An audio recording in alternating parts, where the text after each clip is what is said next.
In my heart. Siyempre naman ka-vibes, you'll be in my heart forever. Happy Monday everyone! Kamusta ka naman ka-vibes dyan? Simula na naman po ng panibagong linggo ka-vibes, diba? Oo, at hindi lang yun simula na rin ang panibagong buwan, bagong araw, bagong simula, bagong mga pagsubok. Mid-year na ka-vibes. Diba? Which means simula na ng rainy season. O, diba? Masusubok na naman ang pagiging basang sisiw natin. O, diba? Oo.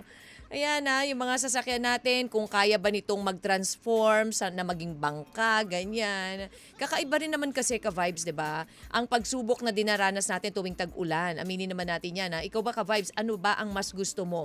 Maulan o mainit? Nito kasi nga nagdaang summer kasi, di ba? Sobrang tindi naman po ng init na ating naranasan.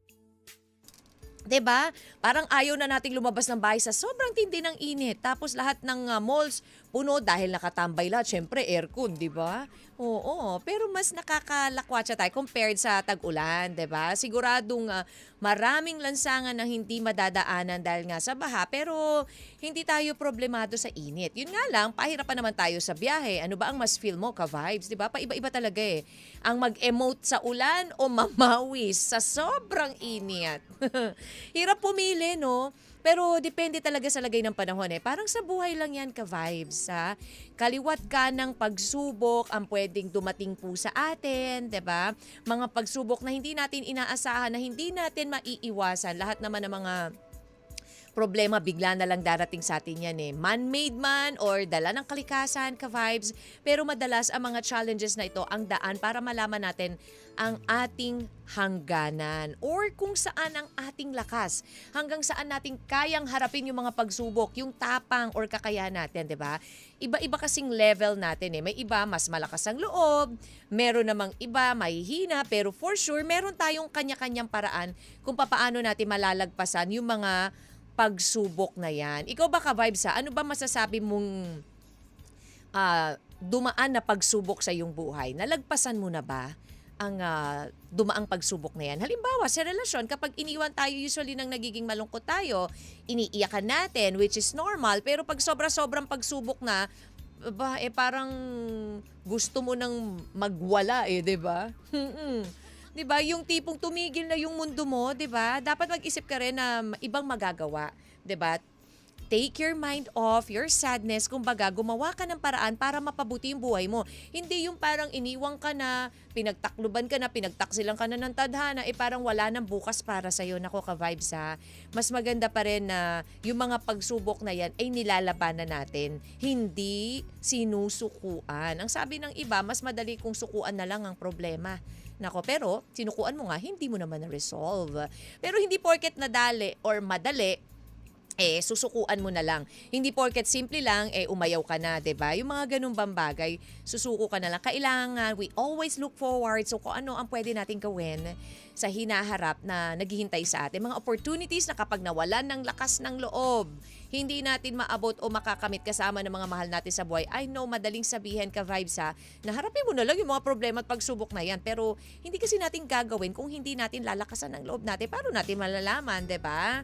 Ayan, nako, kagaya na lang po ng ating letter sender for today. Nako, ka-vibes sa dami ng pagsubok na kanyang hinarap, sa dami ng problema ang kanyang naranasan, nako, paano niya ba to hinarap lahat? Abangan niyo po ang ating letter. Mamaya po yung alauna na babasahin ko. Of course, dito sa programang Love Me, Kathy G. Kasama niyo na naman po ako, ang guidance niyo sa Usaping Pag-ibig, Kathy G. Saan ka humuhugot ng lakas, ka-vibes, para harapin ang mga pagsubok sa buhay? Tuloy-tuloy lamang po ang ating tugtugan. Kaya dyan ka lang ka-vibes. Samahan mo ko hanggang alas 3 po ng hapon tayo magkakasama-sama dito lang sa Love Me, Kathy G sa 92.3 FM Radio Manila. Your favorite music radio, ka-vibes. 92.3 92.3 FM Radio Manila, your favorite music radio, ka-vibes. Crazy for you. Nako. Ikaw ka vibes, kanino ka ba naging crazy? Dumating ka ba sa point na naging crazy ka sa taong mahal mo? Oo. Lahat naman tayo, lalo na kapag first love mo yung tao, 'di ba? Nagiging crazy ka. Oo, na hindi mo malimot-limutan, na parang nababaliw ka na ewan, 'di ba? Pag nagmahal talaga tayo, kahit ang tinutinu mong tao, 'di ba? Maiiba magiging crazy ka dahil sobrang binigay na kung binigay mo lahat-lahat sa kanya. Sobrang pagmamahal, lahat ginawa mo tapos iniwan ka, pinagpalit ka sa iba, nako, you'll feel crazy. I'm crazy for you ka vibes. Pero sa dami rin, pag ikaw ba dumami ang mga problema mo sa buhay, marami kang kinakaharap na pagsubok, parang gusto mo na ring umabot, di ba? Minsan nga nasasabi natin, nababaliw na ako, Kati G. Sa dami ng mga problema, sa dami ng mga pagsubok na dumarating sa akin, I feel so crazy na. Pero nako, hanggang saan mo kayang pigilan na umabot sa point na tuluyan kang maging crazy ka vibes. Abangan niyo po ang ating letter sender for today coming from Tess.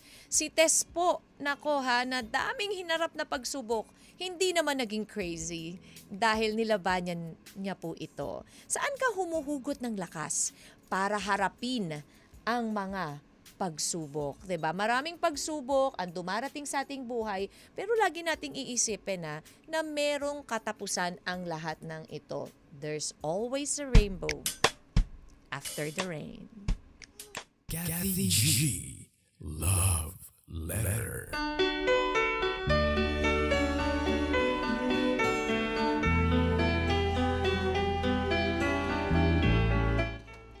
This love letter is from Tess. Dear Kathy G, magandang araw sa iyo lalo na sa mga nakikinig ng programang Love Me Kathy G. Nais ko lamang ibahagi sa inyo ang mga pinagdadaanan ko sa aking buhay na sana'y maging inspirasyon sa bawat makakapakinig ng aking liham. Ako po si Tess, hindi ko po tunay na pangalan mula dito sa Mandaue City, Cebu. Pamilyado na akong tao, Kathy. May asawa at 3 anak. 1 lalaki at 2 babae. Sila ang naging bunga ng pagmamahalan namin ni Anton. Kathy, nung una okay naman ang naging pagsasama namin ni Anton, maayos ang aming pamumuhay. Reserve Army si Anton at ako naman ay nagtatrabaho din sa gobyerno, kaya masasabi kong nakakaluwag-luwag naman kami. Hindi sobrang yaman at hindi rin naman kami mahirap. Middle class kung tawagin. Nag-aaral sa magandang eskwelahan ang aming mga anak at hindi man sunod sa layaw pero sapat na naibibigay naming mag-asawa ang pangangailangan ng mga bata. Pero Kathy, yan ay noong mga panahong malalakas at wala pang sakit si Anton. Oo, Kathy. Dumating nga ang araw na kinatatakutan ko. Napansin ko kasi na parang nanghihina at namamayat si Anton. Kaya dinala ko siya sa doktor para ipatingin. Halos gumuho ang aking mundo, Kathy, nang lumabas ang result ng mga test. May diabetes si Anton at ang masaklap, Kathy, tinamaan na ang kanyang kidney kaya kailangan niyang sumailalim sa dialysis. Saglit ko munang iniwan si Anton at nagpunta sa lugar or sa chapel ng ospital at doon bumuhos ang aking luha. Nagdasal ako sa Panginoon at tinanong ko siya kung papaano ko matutustusan ang pagpapagamot sa aking asawa. Dahil sapat lang ang sweldo ko para sa mga bayarin sa bahay at panggastos sa school ng mga bata. Pagbalik ko kay Anton, nakita niya ako na namumugto ang aking mga mata, Kathy. Niyakap ako ni Anton at sinabi niyang kung hindi ko na kaya ay wag na naming ilaban pa. Kathy, biglang tumulo ang luha ko at hindi ko pwedeng pabayaan na lamang basta ang aking asawa. Kaya kahit mahirap, sinabi ko sa kanyang lalaban kami at ipapagamot ko pa rin siya. Napilitan ng umalis sa trabaho si Anton at ang nakuha naming pera ay imbis na nakalaan sa pag-aaral ng aming mga anak, ay napunta sa pagpapagamot ni Anton. Noong una, Kathy, kinakaya pa namin ang pagpapagamot pero hindi naglaon ay naubos ang perang nakuha namin. Kaya naman napilitan na akong magdoble kayod. Sa umaga ay nagtatrabaho ako sa opisina at sa gabi naman ay nagbebenta ako online kasabay ng pag-aalaga ko sa aking asawa at mga anak. Halos wala na akong pahinga, Kathy. Minsan nga nagkakasakit na rin ako. Bugbog ang katawan at isipan pero tuloy lang ang laban sa buhay. Wala na rin akong naiipon dahil napupunta lahat ng kita ko sa pagpapadialysis. Bayad ng tuition ng mga bata, baon, mga bayarin sa bahay at pangkain ng aming pamilya. Pero gayon pa man, Kathy, mas lalo kong tinatagan ang loob ko dahil alam kong pinagdaraanan ko ngayon ay isa lamang pagsubok. Alam ko rin na wala namang ibinigay na pagsubok ang may kapal na hindi natin kayang lampasan. Kathy, kinakaya ko ang hirap na pisikal. Iniinuman ko na lang ng gamot kapag masakit ang aking katawan. Hanggang dumating na naman ang isang panghamon sa aming buhay. Namatay ang aking asawang si Anton, Kathy. Sumabay pa sa nalalapit na pagtatapos sa pag-aaral ng aming panganay.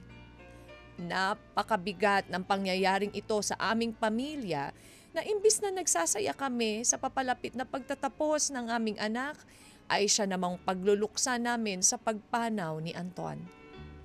Nagdaan ang mga buwan, lumipas ang taon.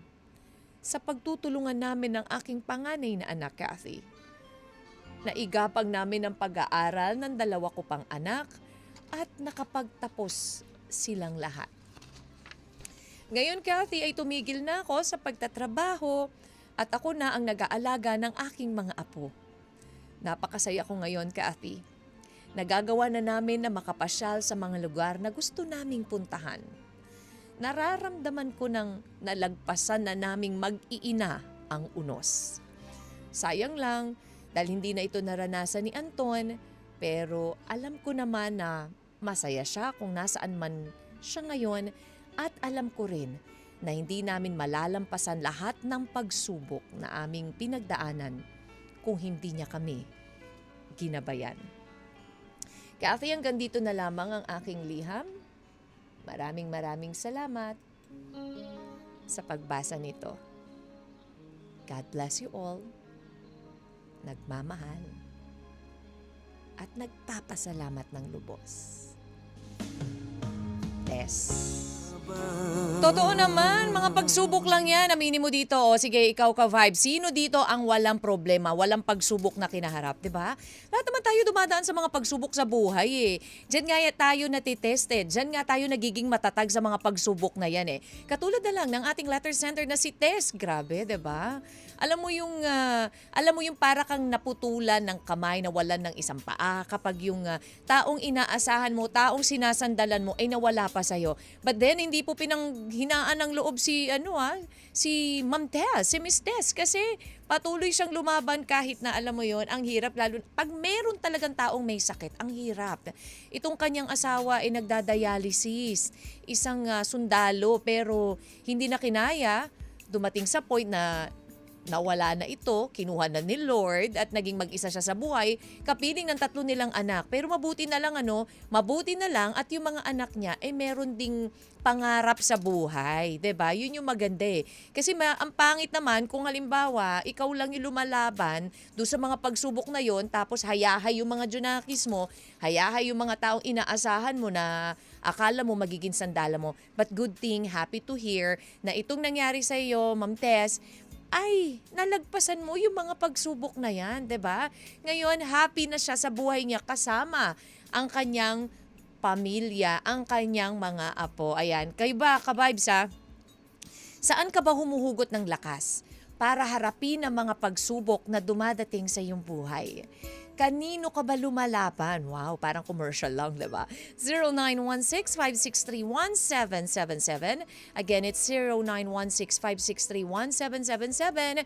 And posted na rin po yan sa aming FB page, ang ating pong Kathy G Ask, 92.3 FM Radio Manila, sa ating YouTube, IG, and TikTok also. Ayan, bisitahin niyo po ha. And also sa aking FB page, DJ Kathy G. Ayan, ako, dumaan sa maraming pagsubok pero hindi sinukuan ang pagsubok na ito. Bagkos hinarap at lumaban kasama ng mga taong mahal niya. And now, ito pong si Ma'am Tess ay meron ng bagong buhay na matatawag na masasabi niyang, Kathy G, sa piling ng aking mga anak at apo, I have a whole new world. Payuhan po natin si Miss Tess. 92.3 FM Radio Manila, your favorite music radio, Ka-Vibes, making love out of nothing at all. Kamusta ka naman, Ka-Vibes? Ayan ha, nako ha. Alam nyo talaga, ito na, naramdam na natin na ang pagpasok ng tag-ulan. Nako, 'di ba? Minsan ang init lang sa umaga and then medyo umaambon na hanggang sa paulan na pagdating ng hapon. Ito namang ulan na no, sa hapon pa talaga yung kailang uwian. Nakikisabay sa uwian eh. But anyways, Ka-Vibes, you're still listening to Love Me, Kathy G. Ayan, ang ating pong letter sender na si Miss Tess ay isinare ang story nilang kanilang pamilya, ang kanyang mga pagsubok na pinagdaanan sa buhay, yung hirap at papaano niya to nalampasan nang mawala ang kanyang asawa. Dahil ito po ay tiniis nila yung sakit. Alam nyo talaga, mahirap magkasakit. Diba? Yan nga lagi nating sinasabi na alagaan natin ang ating sarili. Although madaling sabihin, pero pag nandyan na ang mga chicharon, nandyan na ang lechon, nandyan na mga lechon kawali na may mga taba, isasawsaw mo sa maanghang na suka, talaga namang kuminsan nakakalimutan mo na, ay, 'di ba, ang sakit. Oo. Pero okay lang naman na mag-take ng mga gano'n, kumain ng mga gano'n, but in control, 'di ba, Ka-Vibes? Ito pong kasing asawa ni Miss Tess ay nagkaroon po ng kidney. Ayan, sakit sa kidney actually. At dinadialysis ang kanyang asawa na naging reason kung bakit yung kanilang pera na dapat ay mapunta sa kanilang mga anak sa pag-aaral ay napunta lang sa pagpapagamot. Diba? Sabi nga nila kahit gaano ka kayaman, gaano kadami ang pera mo, mauubos at mauubos din yan. Lalo na kapag may sakit. Ayan.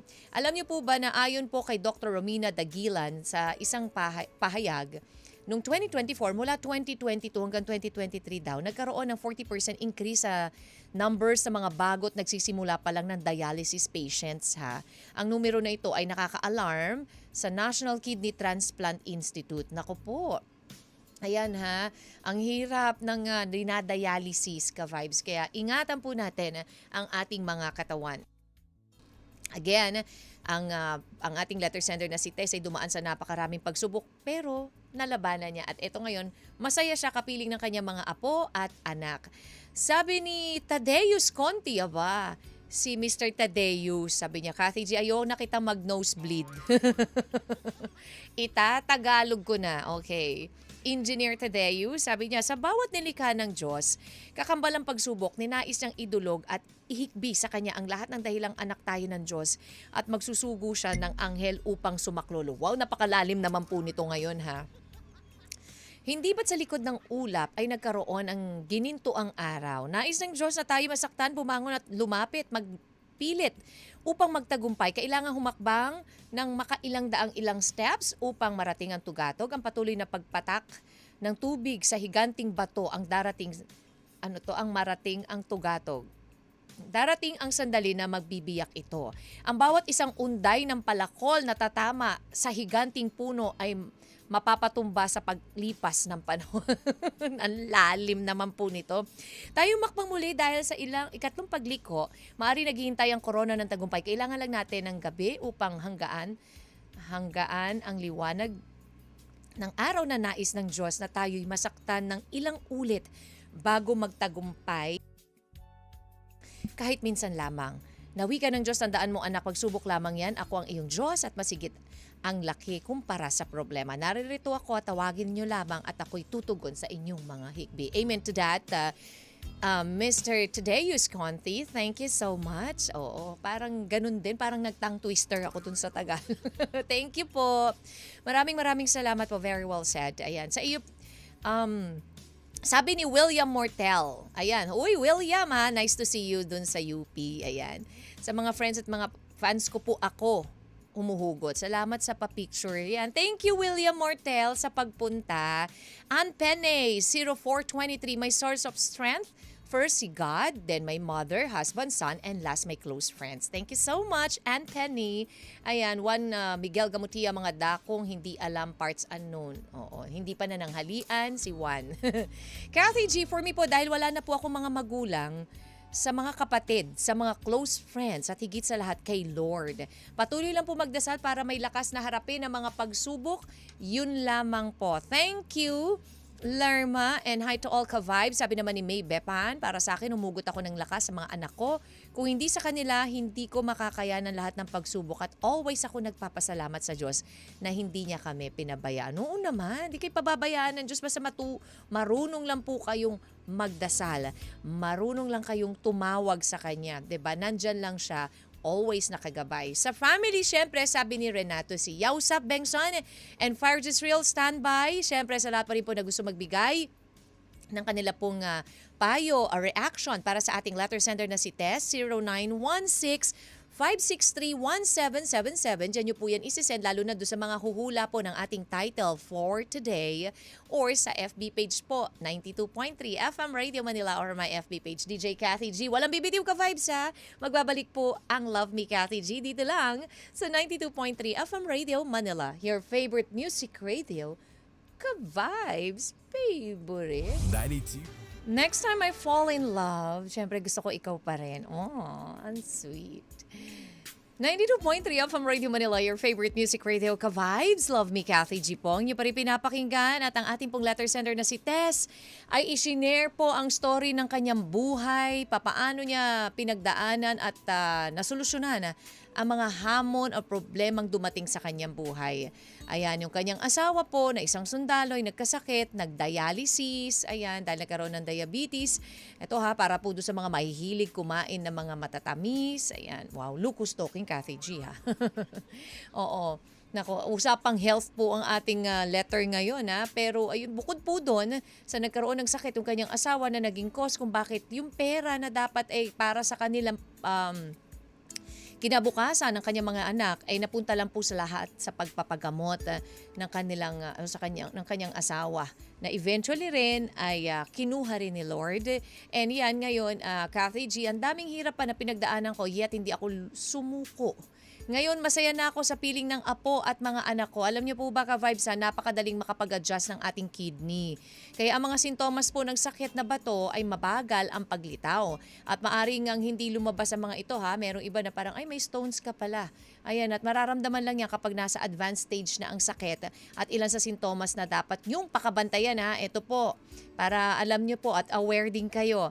High blood pressure, di mapaliwanag na pangangati. Ayan, madalas na pagkapagod, pagkamanas ng paa, hirap na sa pag-iisip, kaya maigi, kumain po na maayos, and of course, magpahinga at regular na magpa-check up po sa doktor. Kapag meron kayong mga nararamdaman na sakit, naku, wag nyo na pong patagalin niya, wag nyo nang palalain pa. I-consult nyo na kagad sa doktor para maagapan. Ayan. Ayun. Anyway, so again, ito pong si Tess na daming pagsubok, no? Hirap ka vibes. Saan ka ba humugot ng lakas para harapin ang mga pagsubok? Ang source of strength ko po ay ang best friend kong si Junar Lim. I have a few health condition na lifetime na ang gamutan. Si Junar lang ang tumutulong sa akin kaya I make sure na maging okay na para tuwing uuwi siya ng December from Alaska, kailangan malakas ako. Ayan. Pabati po JSL Fashion Couture, Imus Cavite, Jonathan Latona, and Ate Ian, hello po sa inyo, sabi ni Yausap. Thank you, Yausap Bengson. Sa mundong hitik, sa mga hindi mawaring pagsubok, tanging sandalan na lang ay taimtim na panalangin mula sa itaas. Hello everyone to the whole team. Well, sa realidad ng buhay, tuwing may problema tayo, kumakapit at humuhugot tayo ng lakas sa mga taong mahal natin, lalo na sa mga magulang. But sadly, may iilan po na kung sino o nasaan pa tayo humuhugot ng lakas, wala pa tayong nakukuwang support. Yes, ganun pa man, lagi nating tatanda na lahat ay may hangganan, na may pagyakap para kahit papaano maibsan ng pahirap o pasakit. Higit sa lahat, inihahanda lang tayo para maging pulido at buo sa mga parating pang pagsubok. Thank you, Fire Real, and thank you rin sa pagpunta sa UP nung Saturday. Ayan, kahit na inulan, talaga naman nandun si Fire until the end. And hello also sa JC Graphics Full Sublimation, Deparo, North Caloocan, Ate Jelly, Merly, Clarissa, Maki, and of course, ang kanyang my loves na si Jemar. Hello! Miss May Bepan, Kathy G, Ate Tess, God has a plan for you po. Hindi po ibibigay ni Papa God lahat ng pagsubok kung hindi ka po malakas. And I know, mabuti ka pong tao at marami pong magmamahal sa inyo. Stay strong and stay healthy po, Ate Tess. Ingat po. Salamat, May Bepan. And again, salamat pa rin ka-Vibe sa inyo po mga payo at reaksyon para sa ating letter sender na si Tess. Ayan. Hello also to Vidalin Aquino, Renato C., and sa lahat pa rin po ng mga nakatutok. Thank you so much, ka-Vibes. And hello din kay Daisy Lita at mga taga-Oriental Mindoro. Kathy G, lagi ko pong inaabangan ng programa mo. Wow. Salamat po. Thank you so much. And hello po sa inyo dyan sa Oriental Mindoro. Tuloy pa rin tayo sa ating tugtugan. Kaya walang bibitiw, ka-Vibes. Magbabalik po ang Love Me, Kathy G. Dito lang sa 92.3 FM Radio Manila, your favorite music radio, ka-Vibes. Love me. I found a masterpiece in you, ka-Vibes. 92.3 FM Radio Manila, your favorite music radio. Love me, Kathy G. Ayan, ikaw ba, ano bang masterpiece mo, ka-Vibes? Yan. Diba sabi nga nila, kanya-kanya tayong masterpiece eh. Ang masterpiece ko ay ang gumuhit ng bahay kubo na merong mga bundok at araw. O, diba? Nung bata tayo, yan ang masterpiece natin. Eh, diba? Kapag nagdo-drawing, merong puno, tapos may bundok, tapos may bahay kubo. O, diba? At ano pa ang masterpiece mo? Masterpiece ko ay maging isang ang aking masterpiece ay ang pagkanta nitong awitin na ito. O, diba? Yung ganyan.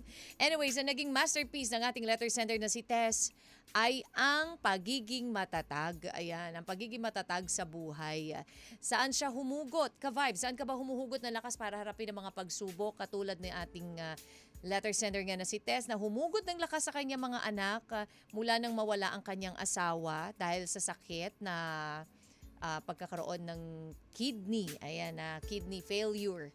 At pagpapadialysis. Ayan, naubos ang kanilang pera dun sa pagpapadialysis ng kanyang asawa. But anyways, hindi nga po sinukuan ni Tess ang kanyang mga pagsubok sa buhay. Ayan. At bagkos, lumaban sa mga hamon. Maraming salamat po sa lahat po ng mga nagbigay ng payo at reaksyon sa ating letter sender po na si Tess. Alam nyo, ka-Vibes, hanggat hindi tayo sumusuko sa hamon ng buhay, hindi rin tayo susukuan ng pag-asa na malalagpasan natin ang lahat ng ito. Thank you, Tess, for sharing your story with us and story ng sakripisyo na hindi sinukuan, bagkos hinarap ang lahat ng pagsubok at paghihirap na iyong dinanas. Truly, there is always a rainbow after the rain. Thank you so much for sharing your story with us. At sa mga gusto po mag-share ng kanila pong story, mag-email lang po kayo sa lmtkathyg@gmail.com or PM po sa 92.3 FM Radio Manila. Ayan, ako, ka-Vibes, thank you for keeping me company. Siyempre, ngayon pong araw po ng Lunes, June 2 na, imagine that, mid-year na, diba? Sana may mid-year na, sweldo. Ay, sabi Happy ko. Pride sa lahat ng mga Yes. kasamahan natin, ng mga listeners natin, ng mga LGBTQIA+ community. It's Pride Month ngayon, Yes, diba? true. Kaya naman ayan, meron tayong mga events na mga pwedeng puntahan. Oo, di ba? May nakita ko, merong June 7, may Pride True. Walk dyan sa Quezon Oo. City. Last year kasi, aminin natin, inulan talaga, di ba? Oo. Correct. Pero syempre, hindi naman natin masasabi ang weather talaga. Yes. Oo. At Oo. tatandaan po natin na hindi yung pagpunta sa Pride dyan ay yung parang masabi lang for the aesthetic photos and party-party. Iba yung meaning, diba? Yes, oo. Yung meron tayong mga ipinaglalaban, actually, honestly speaking, ang hirap talaga niyang i-explain sa bawat isang tao. Kasi hindi, Totoo. ang lawak-lawak ng konteksto niya, 'di ba? Pero pagka inintindi natin kung ano yung pagkakaintindi natin, ako ang masabi ko nga lang dyan, end of the day, bottom line of the story, respeto lang naman talaga para sa Exactly. kapwa natin. Totoo. Mapabakla ka man, mapatomboy ka man, Lahat. mapalalaki ka man. Pantay-pantay. Oo, hindi ko na-explain ang Soji Bill kasi baka mamaya mali-mali Ay, masabi ko. baka- Oo, Tama, mamaya bigla magpatawag ng session. Totoo, mapatawag ako sa session. Ano pinagsasabi noon? Di ba? Ganun. Hindi, pero sa akin, di ba, Ate Cathy and Bestie, tama yun. Respeto lang para sa kapwa natin. Parang yun yung isa sa pinaka naintindihan ko doon sa kung ano man yung nabasa ko about sa Soji Bill. Pero again, malawak nga po siya. At syempre, hindi naman yan ang pag-uusapan natin buong magdamag. Dahil Syempre. para gisingin ang ating mga Okay. diwa. Ay, ang lamig pa naman, di ba? Alam mo naman ngayon, pag umuulan-ulan, di ba? Ang Oh lamig my ng panahon. God. As in, ako mamaya may kikwento ko sa inyo. Natanggap nyo na ba ang mga Meralco bill ninyo? Ay, hindi Oh pa. my God, hindi pa! OMG. Alam mo ba, totoo ba, sa bahay namin, ang bill sinend ng nanay ko, 21,000. Bakit? Wait lang. Ano to? Nabingi Magdamag ako. ba yung aircon nyo? Nabingi Ate, ako. kahit At magdamag ang aircon. Naka-ano ka ba? Naka-centralize? Oh Ano my to? God. Fast food chain? Di ba ganun? Sa inyo. Sa bahay ko, sa sarili kong bahay naman, yung dating nasa 4,000 plus lang, umabot ng Ah, so you almost have to 8,000. Oh my God! Kinakabahan ako sa bill namin. Nervyos. Hindi, feeling ko Nervyos kailangan ako. yung i-check. Hindi, kailangan mo i-check yan. I-double Okay. check mo. Ilaban mo yan. Correct. Diba? Oh, kasi nagulat kami, yung 21,000 na bill dun sa bahay namin, parang kapresyo lang siya ng kuryente nung dun sa negosyo ko. Na may negosyo na, di ba? Na Oo. kailangan ng 24 hours na. Hindi naman 24 Actually, hours, pero 12 whole hours, day. whole Oo, day. yung gano'n. Oo, diba? Sabi ko, hala, same. Ilan lang naman nakatira doon, nanay, tatay ko, lola ko, apat lang Totoo. sila. Not At- unless ang ginagawa nila, yun nga, nakabuong magdamag, maghapon magdamag, naka-aircon, kakaiba. tapos may kanya-kanya silang TV, lahat, imposible di ba? naman may kanya-kanya. Lahat nakabukas ang ilaw. Eh baka naman pwedeng umabot ng Pero ganon. pag ganon, kunyari na-shock ka, nagulat ka Oo. talaga Pero you dun have sa to palo, question, pwede yes. mong itanong. Di ba wala namang, huwag Mahihiyang mahihiyang magtanong kung bakit ganito. Theater play. Tsari. Ayan, maraming salamat Ate Carrie G. Kasama niyo na nga Yes. po ang tambalang Jai Jai Kim. Kim. Ako po nag-iisang beshi ng bayan at ang Diyosa ng kalsada. Ako po si Jai Ho. At syempre, ang chinitang chikadora, ang bestie mo, ang bestie ko, ang bestie niyong lahat, Kim Churva! Sa inyong favorite na programa tuwing alas 3 hanggang alas 5:30. Kami po ang Banana Crew! Kaya walang bibitiw ka vibes. Susunod na po ang Banana Crew dito lang sa 92.3 FM Radio Manila. Your favorite music radio, Ka-Vibes! Love me.